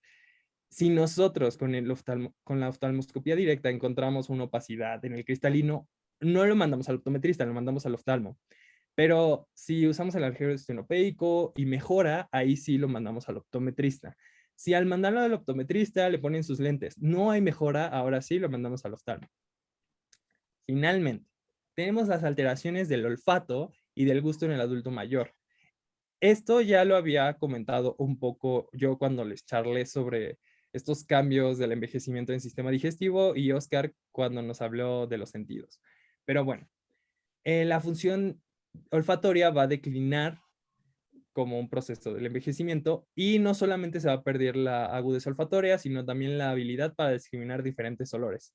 Más del 75% de los adultos mayores de 80 años van a presentar alteraciones del sentido del olfato y la disfunción del gusto está muy relacionada con el envejecimiento fisiológico. O sea, habitualmente cuando un paciente pierde la sensación del gusto, no es en sí por algún problema en la lengua o por las papilas gustativas, es más bien por el olfato. ¿Qué factores incrementan la prevalencia de este déficit olfatorio? Son medio obvios, pero bueno, es el tabaquismo, la congestión nasal e infecciones del tracto respiratorio superior. Y en el caso del sentido del gusto, las causas que alteran más frecuentemente, dejando de lado la parte olfatoria, es el uso de algunos fármacos, el trauma craneal, la infección respiratoria superior, pérdida de piezas dentales, caries, infección de cándida oral, problemas de masticación y también tenemos otra sección que es idiopáticos, o sea, no tenemos ni idea de por qué está pasando esto. Aquí les pongo esta imagen que la verdad me gustó mucho, donde vemos ambas mucosas, la mucosa olfatoria y la mucosa pues, que tenemos en la lengua.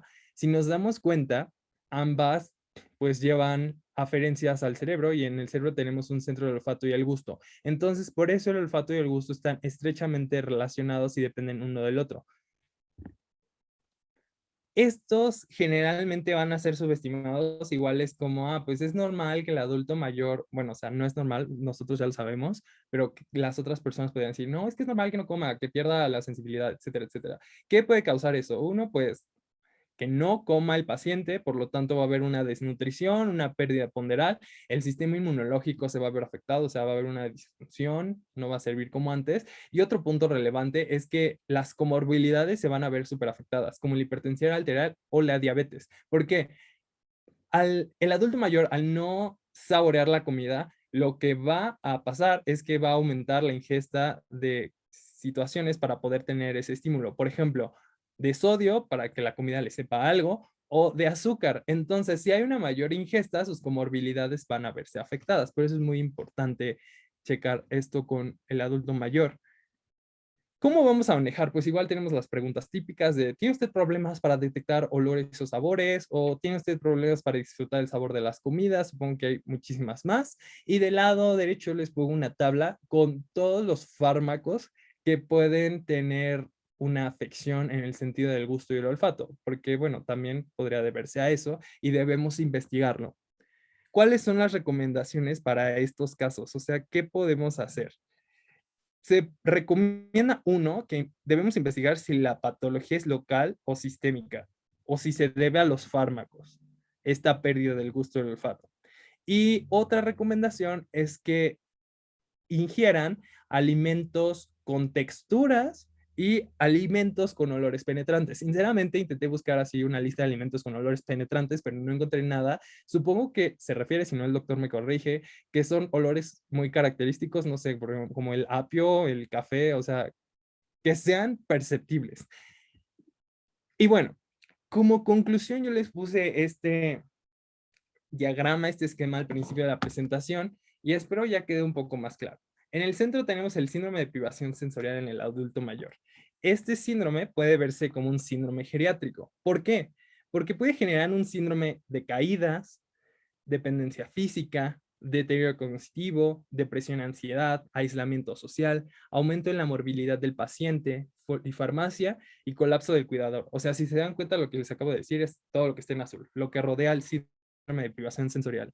Todas estas situaciones mencionadas van a estar directamente relacionadas entre sí. Es como jugar Jenga. O sea, si ustedes hacen algo mal en el Jenga, la torre se cae. Si ustedes hacen algo bien, pues la torre sigue creciendo. Igual con los pacientes. O sea, si una se altera, una de estas cosas se altera, todas las demás también se van a alterar. Si una mejora, todas las demás van a mejorar. Va a ser a diferente grado, pero pues lo van a hacer.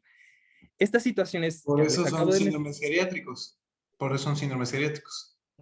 justamente, estas situaciones mencionadas van a estar directamente, ay, perdón.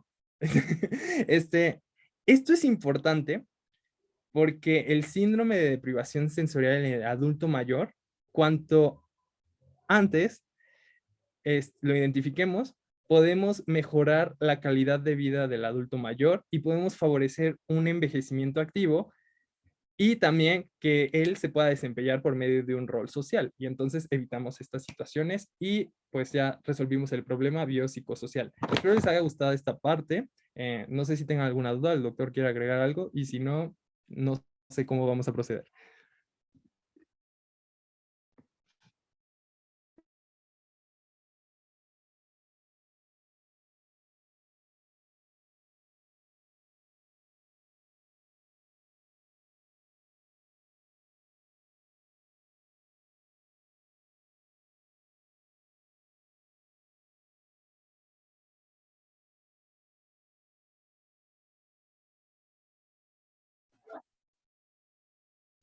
¿Continuamos, doctor, o va a mencionar algo?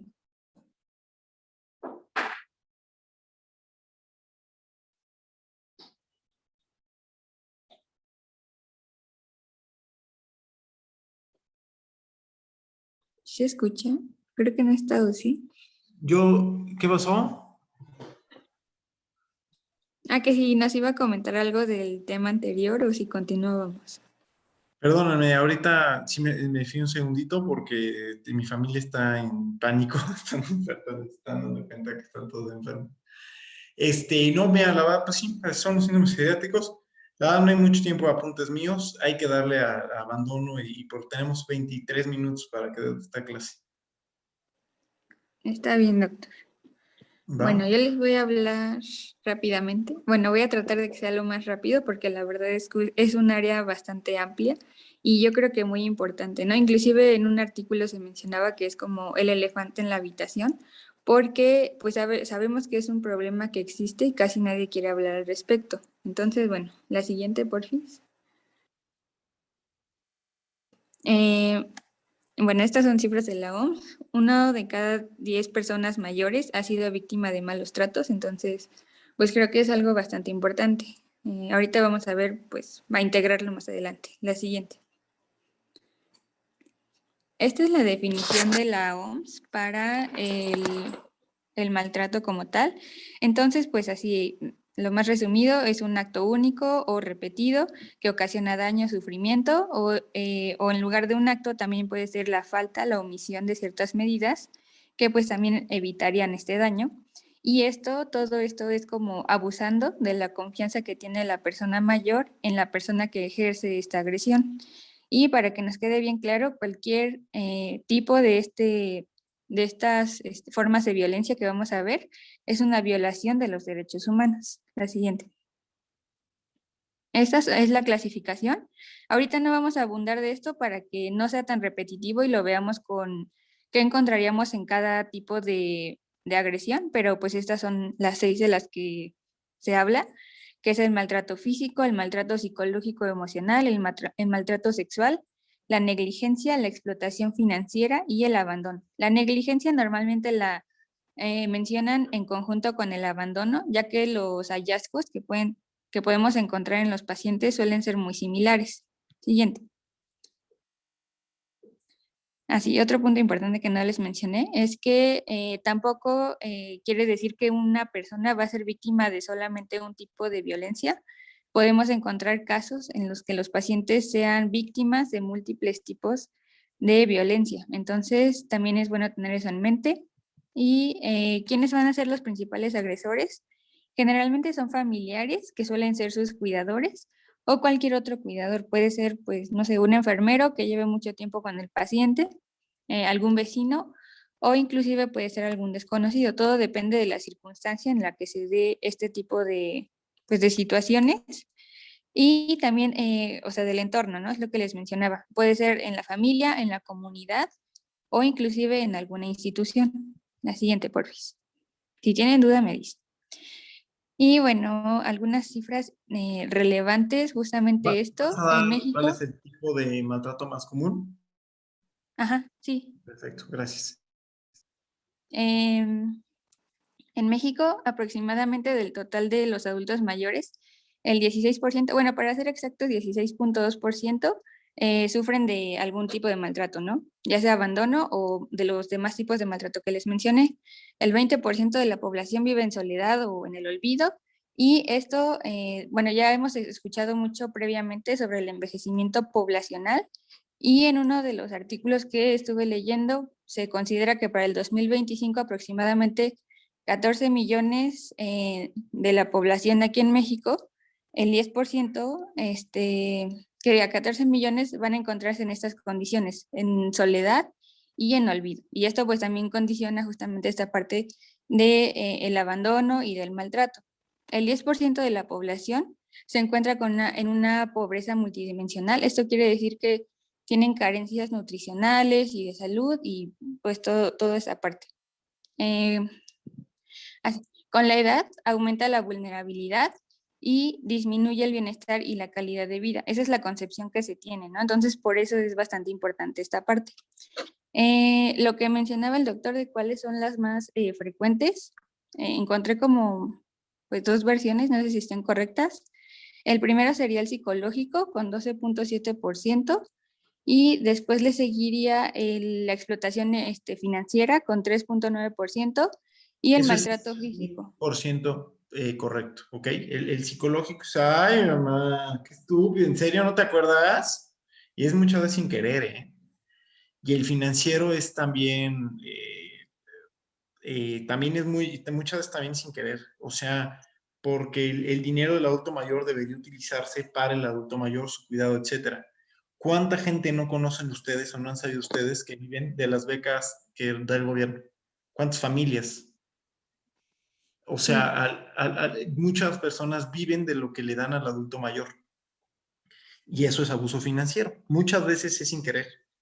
O sea, no es un robo así, ¿no? De, abuelito, papá, te va a robar. Sino que por condiciones de miseria pues no hay opción. Y es abuso financiero. Más que sin querer, es como falta de conocimiento de que ese acto significa ello, ¿no? La siguiente, porfis. Y ya después estaría igual la negligencia y el abandono con 3.5% y el sexual con 0.9%. Sin ¿En qué embargo, veo estos que la valores, Yo veo epidemiología de 6%. ¿Debería estar viendo eso o debería estar viendo otra cosa? es que le pedí a Alfredo que le cambiara, pero creo que no le cambió. Ok, Ah, ya. va. Ya. Y en otra bibliografía mencionaba que primero estaba la negligencia, después el maltrato psicológico y en tercer lugar la explotación financiera. Igual es importante esta parte, ¿no? De Mira, que, son maneras de verla, ¿eh? Porque es muy difícil usar la negligencia como maltrato, sobre todo porque también muchas veces, pues ni siquiera se dan cuenta que hay negligencia, ¿no? Y ujú, si cuando veamos urgencias de dolor abdominal, van a ver que los adultos mayores llegan más complicados a urgencias porque los familiares suelen, no pasa nada, y el mismo paciente ujú. suele ser negligente con él mismo. Entonces, chistosamente estoy de acuerdo con ambas definiciones, pero si tuviera que quedarme con alguna, me quedaría con la pasada para fines de examen. Sí, está bien. Sí, lo agrego entonces Es que yo pensé que lo había puesto, pero pues está en mi resumen. Y lo que les mencionaba es Está que los perfecto, no te porcentajes en preocupes. realidad están subestimados, porque justamente retomando lo que menciona el doctor, la mayoría de los adultos mayores no identifican que están siendo víctimas de violencia, entonces no lo reportan. E inclusive los propios trabajadores de la salud o los familiares no saben qué hacer, como vamos a ver más adelante. ¿Y qué más? Sí, también aumenta pues el estrés, la hospitalización y la readmisión, y lo que les mencionaba que aumenta al doble la probabilidad de morir. Siguiente, por favor.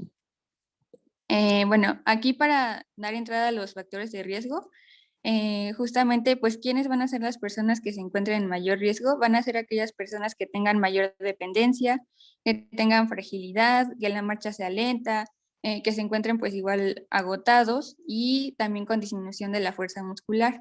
Justamente esto puede estar ocasionado por la alimentación deficiente u otras condiciones que inclusive ya hemos estado revisando en previas clases, y todos estos factores repercuten en el cuidador. El cuidador es pues muy importante en esta situación, porque se dice que cuando el cuidador se agota, esto es lo que conduce al maltrato. Eso es lo que se identifica como, por así decirlo, la etiología de esta situación que viven los pacientes. Entonces, por eso les coloqué ahí la flechita con la palabra ayuda, porque se menciona, una de las medidas es como incidir justamente en este paso en el que el cuidador se siente agotado, para que al recibir apoyo disminuya la probabilidad de que ejerza maltrato en el adulto mayor. E inclusive una vez que ya cometió el maltrato, se piensa que este tipo de apoyo disminuye la probabilidad de que se vuelva a cometer un maltrato. Pero bueno, no sé, eso está como medio complicado. La siguiente, porfis. Vamos a tener factores de riesgo individuales, o sea, propios de la persona mayor, del adulto mayor. Entre ellos, pues, están las condiciones de salud, que pueden ser trastornos mentales, que esto condiciona incapacidad física o cognitiva, ¿no? Cualquier enfermedad que repercuta justamente en la dependencia que tenga del cuidador. También el sexo, pues, oh sorpresa, las mujeres suelen ser las más afectadas, y generalmente las lesiones suelen ser más graves y más prolongadas. Y también mencionaba que esto varía dependiendo de la cultura. Y bueno, aquí en México, ya que tenemos una cultura muy machista, igual se ven muy afectadas las mujeres por ello. Y más en la población adulta mayor, ¿no? ¿Cuántos no hemos escuchado pues, algunos comentarios que hacen nuestros abuelitos que a lo mejor no nos parecen dada nuestra formación actual, pero pues esto también influye. También la vivienda, el tipo de vivienda, también puede condicionar cierto riesgo, por ejemplo, que sea compartida con otros familiares, porque pues el propio familiar va a tener factores de riesgo que ahorita les voy a mencionar. La edad, se dice que entre mayor sea la persona, tiene más riesgo de recibir este tipo de maltratos. Y también las poblaciones minoritarias, como poblaciones indígenas, también son objeto de, pues, de maltratos con mayor frecuencia. Y les puse en esta nubecita que los pacientes piensan que no son víctimas de abuso, ¿no? Ellos normalizan justamente este maltrato que están recibiendo. También, aunado a esto, está el miedo que tienen los pacientes a las represalias o a ser internados en una institución. También les da vergüenza, llegan a sentir culpa, pues no sé, como que es culpa de ellos el que los estén tratando de esta forma, y también que desconocen que se les puede brindar ayuda. ¿Y qué otro punto? Ah, sí, y también, bueno, no, esa ya es la siguiente, por favor. Y aquí en los factores del cuidador es que este consuma alcohol o sustancias psicotrópicas, que tenga alguna enfermedad mental o algún desorden de la personalidad, eso también es muy importante, que exista una relación tensa o una dependencia financiera con el paciente, eso igual lo mencionaban bastante, y el aislamiento social y la falta de apoyo. Y aquí estoy viendo que me faltó poner un poco lo que mencionaba, creo que lo mencionó Jimé, justamente la educación de los cuidadores. Es bastante difícil, por ejemplo, cuando los pacientes tienen demencia y llegan a comportarse de forma agresiva, los cuidadores no saben cómo actuar ante este tipo de situaciones, y esto también desencadena que actúen de forma que les falten al respeto o de alguna otra forma de violencia. La siguiente, por favor. También vamos a tener factores institucionales, porque como les mencionaba, también dentro de las instituciones los pacientes pueden pues verse afectados, ¿no? Esto puede deberse... Me llamó mucho la atención que la depresión del adulto mayor también tiene mucho que ver, ¿eh? Ah, sí. Un paciente con depresión mayor es mucho más probable que reciba algún tipo de abuso. Y tomando que el más común es el psicológico, y les juro ustedes lo han visto porque es muy común. Ay, papá, ay, abuelito, ¿por qué no te acuerdas? ¡Qué horror! Otra vez perdiste todo. Simplemente es un paciente con un deterioro cognitivo que pues, no es su culpa. Y un hijo que cree que puede moderarlo. O sea, muchas veces no se dan cuenta. Lo que falta es muchísima conciencia en el tema. Pero Sí, ¿cuántos de ustedes no han visto eso? O sea, la hay. De hecho, muy probablemente algunos de ustedes ahorita está pensando de chin, eso pasa en mi misma casa. Y no es por maldad. No es como el abuso físico, sexual, que claramente siempre es con saña, ¿no? El más común suele ser sin darse cuenta que lo están cometiendo. Ya, síguele, por favor, gracias. Sí, doctor. No, gracias a usted.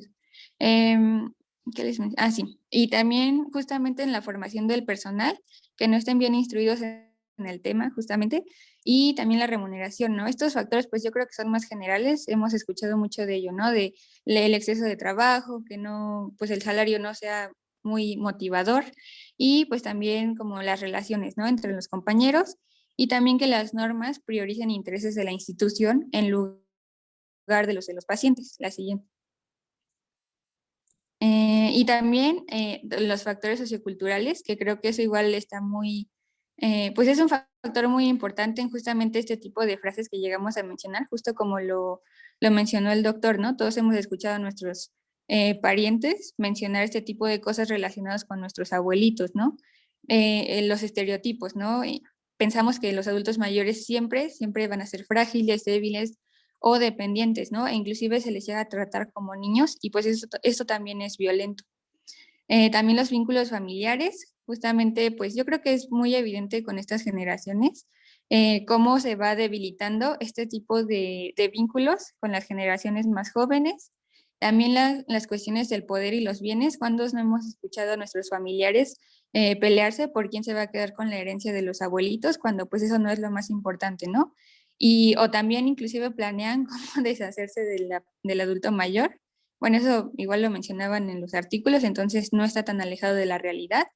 Y también la parte económica que ya mencionamos, o sea, que los pacientes no tengan fondos para pagar cuidados y que en estos casos es cuando el familiar, como de forma obligada, tiene que hacerse cargo de su, pues no sé, de su papá, de su mamá. Y pues esto es, pues condiciona una frustración por parte del cuidador. La siguiente. Así. Hay tres esferas como principales en las que se puede incidir justamente para apoyar a los pacientes. Una de ellas es la parte de los servicios sociales, en el cual se debe brindar apoyo jurídico, financiero y domiciliario, y la parte de la educación, que básicamente se encarga de la sensibilización y la educación de la población en general. Pues nosotros mismos como médicos podemos dedicarnos a esta parte, ¿no? De sensibilizar y educar a nuestros pacientes. Y bueno, ya. Y nosotros tenemos una gran oportunidad porque generalmente nosotros tenemos el único contacto externo a su círculo habitual del paciente, entonces nosotros podríamos ser la primera persona o la única persona con la que el paciente pueda, pues pueda abrirse y pueda obtener ayuda, ¿no? Entonces, nuestro papel es fundamental en cuanto a la detección y la intervención. Por eso es muy importante este tema. De verdad, yo espero que todos aquí lo consideremos. Siguiente. Y pues esto nos lleva justamente a esta pregunta, ¿no? ¿Cómo detectarlo? Pues inicialmente va a haber una sospecha, ¿no? Referente a las lesiones. Ahorita les indico precisamente a qué nos referimos. Hay que evitar juzgar a los pacientes porque, como ya les menciono, es una situación muy difícil. Ellos mismos no pueden reconocer que están siendo víctimas de algún tipo de maltrato. Les causa vergüenza y está muy normalizado en nuestra sociedad. El paciente debe sentirse cómodo para que pueda contarnos toda esta situación de la que, pues en la que vive, en la que se encuentra. Y recordemos, como siempre nos lo han dicho hasta el cansancio, la historia clínica es la herramienta más útil y pues con esto la exploración física, ¿no? Ahorita igual les voy a mencionar los hallazgos que son más importantes y complementarlo con una valoración geriátrica integral, que es lo que hemos estado revisando, ¿no? La siguiente. En cuanto al interrogatorio, pues generalmente debe ser un interrogatorio mixto, esto porque también debemos interrogar a los cuidadores. Esto depende, ¿no? Se menciona que una vez que se identifica la sospecha del maltrato, se interrogue tanto al paciente como a los cuidadores y a la mayor cantidad de personas que estén en el entorno del paciente para poder, pues sí, encontrar la congruencia en los hechos, ¿no? Y de forma individual para que ninguno sienta la presión y puedan hablar con libertad. Entonces, pues siempre debemos incluir esta parte de que sea mixto. El interrogatorio debe estar dirigido a identificar los factores de riesgo que ya les mencioné previamente y justamente lo que mencionaba el doctor, la depresión es uno de los más importantes igual. ¿Y qué más? Ah, sí, y lo que les mencionaba de las lesiones que sean frecuentes o que sean inexplicables o que no coincidan, que no tengan congruencia con el mecanismo o el evento que mencionan tanto el paciente como su familiar, es lo que nos debe hacer sospechar que el paciente esté sufriendo algún tipo de maltrato. También el retraso en la atención, ¿no? Justo lo que mencionaba, que lo dejen pasar, que digan que no pasa nada, esto también pues nos puede hacer pensar justamente en la parte de negligencia o de abandono, el incumplimiento de las indicaciones médicas, ¿no? Que el paciente no se esté tomando sus medicamentos de forma correcta, la falta de seguimiento, que no acuda a las consultas subsecuentes y recordemos, esto es muy importante, hay que brindar el tiempo necesario para que el paciente pueda responder a las preguntas. Y también esto, pues ya retomando que llevamos medicina legal, tiene que realizarse lo mejor posible porque va a ser una herramienta muy útil en la investigación. ¿Y esto por qué? Porque aunque sea una sospecha, nosotros debemos reportarla para que pueda ser investigada y entonces se pueda pues establecer si sí es o no es un caso de maltrato. Y también hay que enfocarnos en el tipo de abuso, como ya les mencioné, puede ser más de un tipo de abuso, entonces los que sean necesarios hay que dirigirlos. Y otro punto importante es que el acompañante no va a ser el traductor en este tipo de situaciones, ya que pues él nos puede decir lo que sea más conveniente para él, ¿no? La siguiente. Y bueno, estas son las preguntas que plantea en la guía de práctica clínica de maltrato en el adulto mayor. Bueno, ahí está la referencia, si no, se las paso igual. Y creo que son preguntas bastante importantes que no deberíamos de olvidar. E inclusive lo que se mencionaba era que para que el paciente no lo identificara, podríamos como que incluir este tipo de preguntas a lo largo de toda la consulta, ¿no? Para que no sea tan evidente que estamos investigando que esté siendo maltratado. Entonces, pues, por ejemplo, yo lo estoy pensando un poco, ¿no? Y entonces a lo mejor podemos preguntar la parte de, ¿alguien le ha hecho daño en casa o algo así? Cuando estemos preguntando aspectos más psiquiátricos y cuando estemos preguntando acerca de la exploración, no sé, perdón, cuando estemos en el interrogatorio por aparatos y sistemas en la parte de los genitales, ahí es cuando podríamos preguntar, por ejemplo, si, si lo han tocado sin su consentimiento, ¿no? Entonces creo que aquí ya, pues sí, sería como un punto para nosotros de poder realizar las preguntas sin que el paciente se sienta presionado, juzgado o culpable. Bueno, esas las leo para que pasemos a lo siguiente, pero pues como les vamos a pasar la presentación, las revisan con calma. La siguiente, por fin. Y después de la sospecha se pueden aplicar ciertas escalas geriátricas, ¿no? Esta es la escala geriátrica de maltrato al adulto mayor, igual si quieren se la subo al correo del grupo. Y justamente como pueden ver ahí, son preguntas específicas dependiendo de cada tipo de maltrato. Tenemos el maltrato físico, el psicológico, la negligencia, la explotación económica y también el abuso sexual.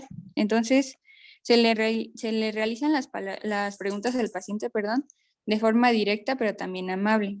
Y pues no sé si por cuestión de tiempo, pero si no, pásale, porque las demás son escalas que ya hemos visto. Bueno, aquí es importante porque igual evalúa al cuidador. La siguiente, por fin. Eso igual ya lo hemos visto, la siguiente. Estas escalas son con la intención de verificar la siguiente, la funcionalidad, la dependencia del paciente, porque todo es igual, pues es bastante útil. Y esta de Sarit, que precisamente evalúa justamente al cuidador.